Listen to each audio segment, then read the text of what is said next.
Now, one of those houses, when they start to turn positive, people start to notice. When they start to turn negative, people start to notice as well.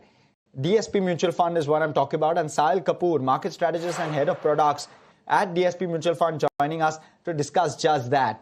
Sahil, you've put out a note saying that y'all have turned a little more constructive with regard to Indian equities. Talk to us in this entire fury of uncertainty that we're seeing. What's keeping you positive, or what's helping you turn the tilt towards positivity? Sure. So if you rewind to about 24 months ago, Indian markets were trading upwards of 25 times multiple, right? Earnings growth was about 20%, 15 to 20% broadly, and the mood was very upbeat. At that time, we were quite cautious because maintaining a 20% growth rate on earnings appeared very challenging, and valuations were also very, very challenging at that time. Fast forward to today. Today, Nifty trades below 20 times multiple.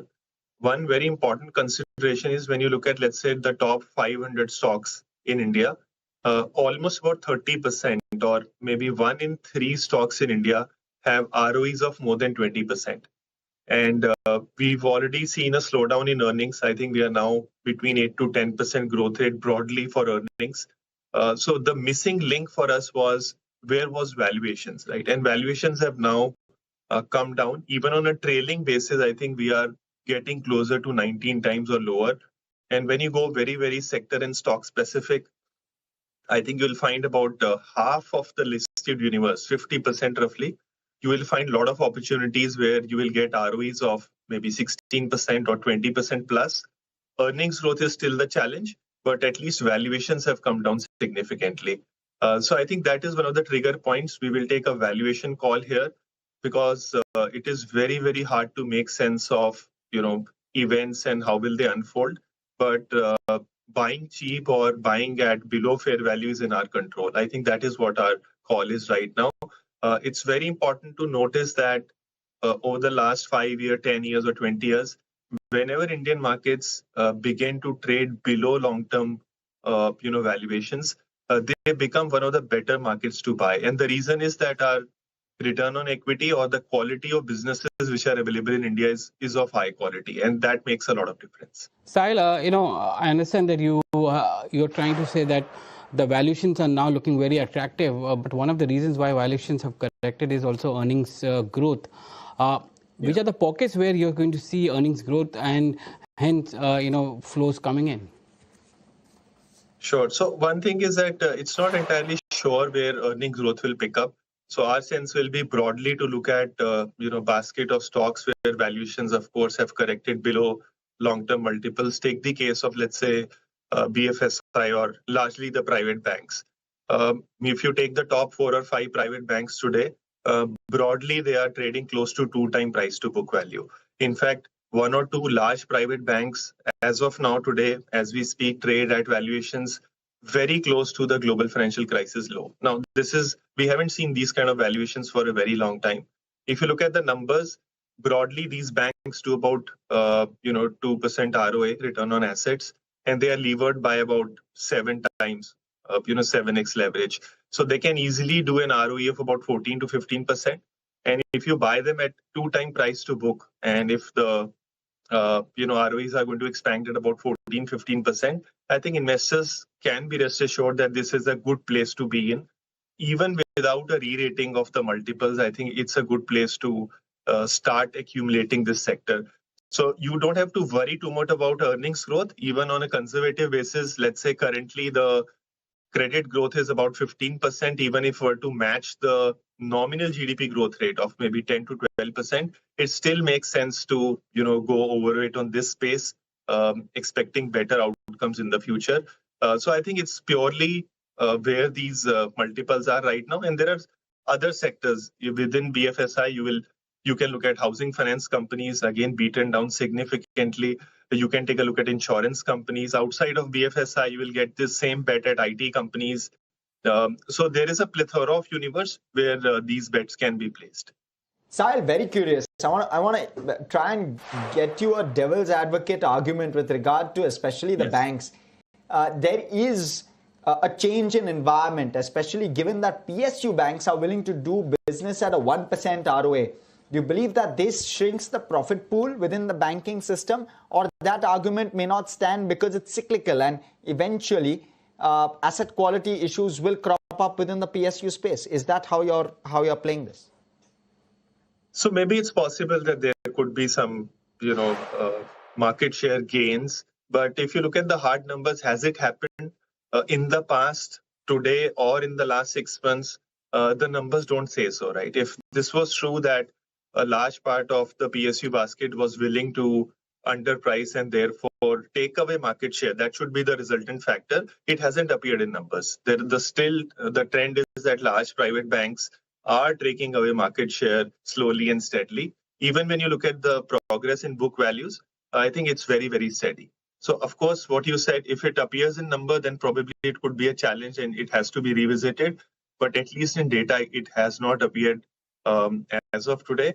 And second, and more importantly, just 2-3 years ago, many of large private banks particularly were darlings of the market, but they traded at about 4 times or in some cases 6 times multiples. And that is the reason a massive de-rating has happened, although underlying book values have continued to grow at the same pace. So I think barring the longer term trend which has continued in this sector, currently you are getting the benefit of that negative sentiment and of course some amount of business cyclicality which is not in your favor. So that is the possibly 2 ingredients which are allowing you to buy these sectors and ideas at lower multiples.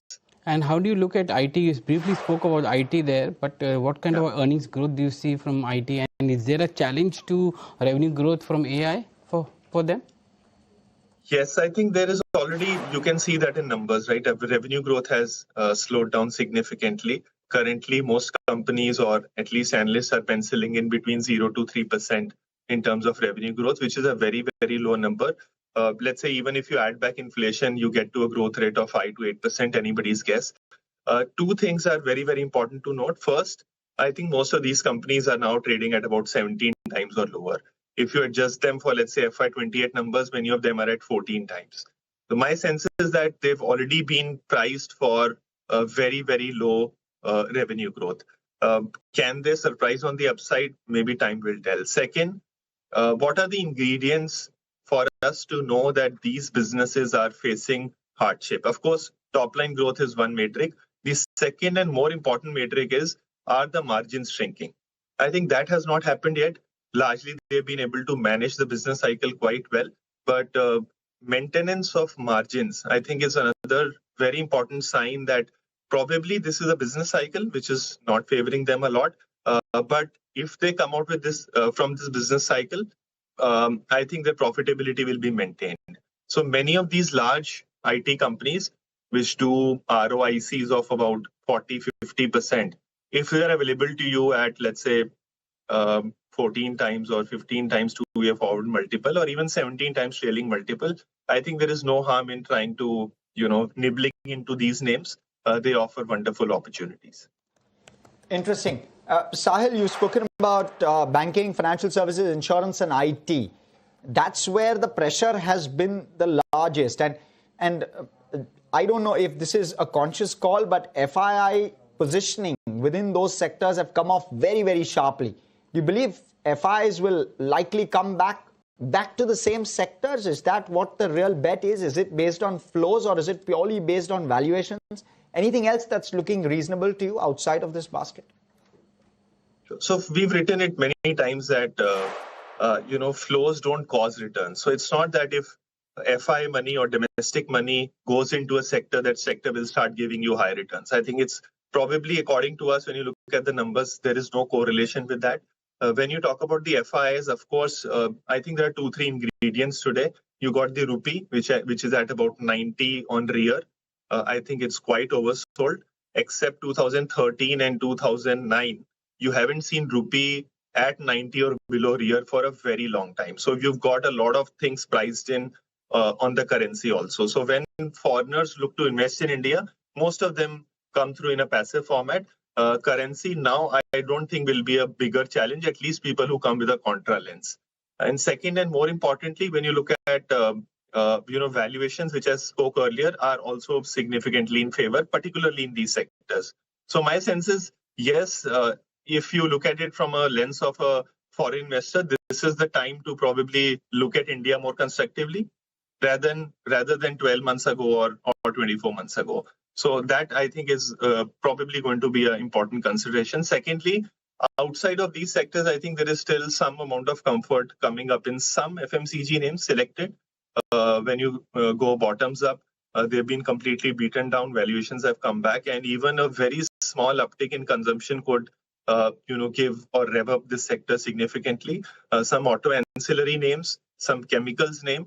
So my sense is there is now a basket where a good portfolio can be created. Sahil, I know I need to let you go. Is there a tilt, large cap versus mid and small? Is there a preference there? As of today, the preference for us is large cap. I think small and mid cap are still not there. Probably in time we'll get there. Okay. Sahil, thank you so much for coming in and speaking with us. This has been a very good conversation to kind of contextualize how you're looking at markets. And you're an important participant which markets look at as well to try and figure out as to what's playing out. Okay, we'll step into another very short break. We'll continue coverage on the other side. We'll talk corporate on the other side of this break. Stay with us.